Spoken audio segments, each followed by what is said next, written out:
Hello दोस्तों, स्वागत है हमारे यूट्यूब चैनल स्टडी विद जय कुमार में। आज हम लोग प्राचीन इतिहास के बारे में चर्चा करेंगे कुछ। और यदि ये वीडियो आपको पसंद आया तब इसको लाइक करें, पसंद नहीं आया तो इसको डिसलाइक करें। और डिसलाइक क्यों करें, क्यों किए, इसका रीज़न आप लोग कमेंट में बता सकते हैं। आपको वीडियो 1 मिनट देखकर आपको लाइक और डिसलाइक का मतलब नहीं समझ में आएगा, इसलिए पूरा वीडियो को आप लोग पूरा देखें, तभी आपको पता चलेगा कि इसको लाइक करना है कि डिसलाइक करना है कि शेयर करना है कि शेयर नहीं करना है। चलिए आगे देखते हैं क्या दिया हुआ कि अलेक्जेंडर ने भारत पर आक्रमण कब किया। अलेक्जेंडर का मतलब सिकंदर। तो सिकंदर ने भारत पर आक्रमण कब किया? 326 ईसा पूर्व में। ठीक है, 326 ईसा पूर्व में जब आक्रमण किया था तो हाइडोपस हाइडोस्पीज नाम भूल जा रहा नदी का, भूल नहीं जाता है, स्पेलिंग एरर हो जाता है। हाइडोस्पीज आ तो इसी को वितस्ता नदी, आ तो अभी उसका वर्तमान नाम झेलम नदी पर पोरस के साथ लड़ा हुआ था, जिसमें पोरस को हराया था। ठीक है, इसी समय जिस समय आक्रमण किया था उसमें नंद वंश का जो शासक था धनानंद इस समय चलता था।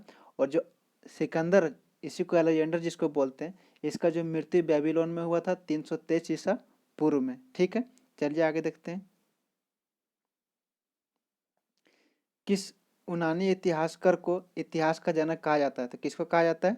हेरोडोटस को। किसको कहा जाता है? हेरोडोटस को। हेरोडोटस का एक बुक है हिस्टोरिका। क्या है? हिस्टोरिका। ठीक है, आगे देखते हैं। मैगस्थनीज किसके दरबार में आया था? तो मैगस्थनीज जो चंद्रगुप्त मौर्य के दरबार में आया था। ठीक है, तो मैगस्थनीज का एक बुक है इंडिका। क्या है? इंडिका। ठीक है, और वो सेल्यूकस निकेटर, यूनान का सेल्यूकस निकेटर का जो राजदूत के रूप में चंद्रगुप्त मौर्य के दरबार में आया था। और जो चंद्रगुप्त मौर्य है उसका गुरु था और प्रधानमंत्री कौन थे? चाणक्य थे। चाणक्य को क्या क्या कहा जाता है? कौटिल्य कहा जाता है, विष्णुगुप्त भी कहा जाता है। और जो चाणक्य का एक पुस्तक है अर्थशास्त्र, जिसमें राजनीति के बारे में चर्चा किया गया, इकोनॉमी के बारे में नहीं, राजनीति के बारे में। और चंद्रगुप्त मौर्य ने जो अपना अंतिम दिन जो बिताया था वो कहाँ पर बिताया था? श्रवण बेलगोला में। मतलब अंतिम दिन मतलब मरने के समय वो श्रवण बेलगोला कहाँ पर है? मैसूर में है। सलेखना विधि से अपना त्याग किया गया था। ठीक है, और चंद्रगुप्त मौर्य को ही भारत का प्रथम राष्ट्रीय शासक कहा जाता है। क्या कहा जाता है? भारत का प्रथम राष्ट्रीय शासक कहा जाता है। ठीक है, चलिए आगे देखते हैं। अशोक ने बौद्ध धर्म के प्रचार के लिए विदेशों में किसको भेजा था? ठीक है, तो किसको भेजा था? संघमित्रा को भेजा था। कहाँ पर भेजा था संघमित्रा को? बताइए आप लोग, कमेंट में आप लोग बताएंगे। ठीक है, अशोक ने, मौर्य शासक था अशोक। कौन थे? एक मौर्य शासक थे, बौद्ध धर्म मानने वाले थे और बिंदुसार के पुत्र थे। बिंदुसार के पुत्र थे। और अशोक को देवनाम प्रियदर्शी के नाम से भी जाना जाता है। और अशोक का जो अभिलेख है उसका जो सर्वप्रथम अध्ययन अध्ययन जो किया था वो जेम्स प्रिंसेप ने किया था। किसने किया था? जेम्स प्रिंसेप ने किया था। ठीक है, और अशोक ने ही कलिंग युद्ध किया था। ठीक है, और कलिंग का जो राजधानी कहाँ था? तौसाली था। ठीक है, और अशोक का जो उत्तराधिकारी जो था कौन था? कुणाल था। कौन था? कुणाल था। ठीक है, और अशोक जो थे मौर्य वंश के शासक थे, मौर्य वंश के शासक थे। और मौर्य वंश के शासक का संस्थापक कौन थे? चंद्रगुप्त मौर्य थे। मौर्य वंश के संस्थापक कौन थे? चंद्रगुप्त मौर्य थे। और अंतिम शासक कौन थे मौर्य वंश का? बृहदर्थ थे। ठीक है, और सारनाथ का जो लायन कैपिटल है अशोक ने ही बनवाया था। ठीक है, और सांची स्तूप अशोक ने ही बनवाया था जो मध्य प्रदेश में है। ठीक है, और बौद्ध धर्म से संबंधित है। और तीसरी बौद्ध संगीति अशोक के काल में ही हुआ था। कहाँ पर हुआ था? पाटलिपुत्र में हुआ था। और पाटलिपुत्र जो शहर है उसका जो स्थापना किसने किया था? संस्थापक कौन था? उदयीन था। उदयीन था। ठीक है, उदयीन था। ठीक है, उसके पास जो तीसरी बौद्ध संगीति कहाँ पर, किसके शासनकाल में हुआ था? अशोक के शासनकाल में। कहाँ पर हुआ था? पाटलिपुत्र में। इस समय अध्यक्ष कौन था? Mowgli police. मोगली पुतिस था। ठीक है, आगे देखते हैं। शक संवत। ठीक है, शक संवत जो 78 ईसा से प्रारंभ हुआ था वो प्रकट करता है, किसको प्रकट करता है? तो किसको प्रकट करता है? कनिष्क के शासनकाल को। सबसे पहले पूछा जाता है कि शक संवत की शुरुआत कब हुई थी? तो 78 ईसा पूर्व में। किसके शासनकाल में हुआ था? कनिष्क के शासनकाल में। कनिष्क किस वंश का शासक था? तो कुषाण वंश का शासक था। ठीक है, और कनिष्क को क्या बोला जाता है? अशोक द्वितीय के नाम से भी जाना जाता है। ठीक है। इसकी राजधानी कहाँ थी? पेशावर थी। दूसरी राजधानी कहाँ थी? मथुरा थी। और जो शक संवत को क्या बोलते हैं? भारत का राष्ट्रीय संवत भी बोला जाता है, जिसको कब अपनाया गया था? 22 मार्च 1957 को राष्ट्रीय पंचांग के रूप में अपनाया गया था, जिसका पहला माह चैत्र है और अंतिम माह फाल्गुन है, मतलब फागुन जिसको बोलते हैं हम लोग खोटा में। ठीक है।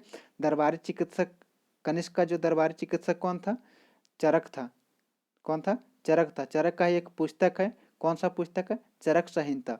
चरक संहिता। ठीक है। और चरक को ही आयुर्वेद का जनक कहा जाता है। चरक को क्या कहा जाता है? आयुर्वेद का जनक कहा जाता है। और चतुर्थ बौद्ध संगीति जो हुआ था कनिष्क के समय ही हुआ था। किसके समय हुआ था? कनिष्क के समय ही हुआ था। कहाँ पर हुआ था? कुंडलवन में हुआ था। कुंडलवन कहाँ पर है? कश्मीर में है। कश्मीर में है। और अध्यक्ष कौन था? वसुमित्र था। उपाध्यक्ष कौन था? अश्वघोष था। ठीक है। और जो रेशम मार्ग की जो शुरुआत किया था वो किसने किया था? कनिष्क ने शुरू किया था रेशम मार्ग, जिसको सिल्क रोड भी बोलते हैं। ठीक है। और जो शक संवत हो गया 78 ईसा पूर्व, और एक है विक्रम संवत। तो विक्रम संवत जो था वो 57 ईसा पूर्व में है। ईसा पूर्व में। ठीक है। और जो शक संवत और विक्रम संवत का जो डिफरेंस है ईयर में कितना का है? 135 ईयर का। ये भी एग्जाम में पूछा गया है। ठीक है। आगे देखते हैं। ईसा पूर्व छठी सदी में विश्व की प्रथम गणतंत्रात्मक व्यवस्था कहाँ थी? तो कहाँ पर थी? वैशाली में थी। कहाँ पर थी? वैशाली में थी। ठीक है। और वैशाली में थी। इसमें लिच्छवियों द्वारा स्थापित किया गया था। और जो 16 महाजनपद थे उसका जो सूचना मिलता है, इसकी जो जानकारी मिलता है वो कहाँ से मिलता है? अंगुत्तर निकाय से मिलता है। कहाँ से मिलता है? अंगुत्तर निकाय से मिलता है, जिसको 16 महाजनपद बोला जाता है। ठीक है। और वो जो क्या बोलते हैं, अंगुत्तर निकाय जो है वो बौद्ध ग्रंथ से संबंधित है। ठीक है। और जो 16 महाजनपद है उसमें से कुछ जो महाजनपद जिसकी राजधानी बहुत फेमस है, जो एग्जाम में बार बार पूछा जाता है, उसके बारे में हम आपको बता रहे हैं। एक जैसे क्या है? क्या? मत्स्य जो राजस्थान में है। मत्स्य की राजधानी विराटनगर था। मत्स्य की राजधानी विराटनगर था। मगध की राजधानी कहाँ था? गिरिव्रज। उसी को बोलते हैं राजगिरा। कुरु की राजधानी कहाँ था? इंद्रप्रस्थ। कुरु की राजधानी कहाँ था? इंद्रप्रस्थ। पंचाल, उत्तरी पंचाल की राजधानी कहाँ था? यही छत्र। ठीक है, देख लीजिएगा। उत्तरी पंचाल की राजधानी कहाँ था? यही छत्र। वतस की राजधानी कहाँ था? कौसंबी। वतस का राजधानी कहाँ था? कौसंबी। सूरसेन का राजधानी कहाँ था? मथुरा। सूरसेन का राजधानी कहाँ था? मथुरा। चेदी का राजधानी कहाँ था? सुक्तिमती तो सोथीवती। ठीक है। सुक्तिमती बोला जाता है चाहे सोथीवती। अंग का राजधानी कहाँ था? चंपा। अंग का राजधानी कहाँ था? चंपा। बस इतना जो अभी बताएं वो बार बार एग्जाम में पूछा जाता है 16 महाजनपद की राजधानियों में से। ठीक है। चलिए दोस्तों, ठीक है, आज इतना ही। यदि आपको वीडियो अच्छा लगा होगा तब इसको लाइक करें, शेयर करें और अपने दोस्तों के पास भेजें। यदि अच्छा नहीं लगा होगा तो कोई दिक्कत नहीं, डिसलाइक करके आप जा सकते हैं। Thank you.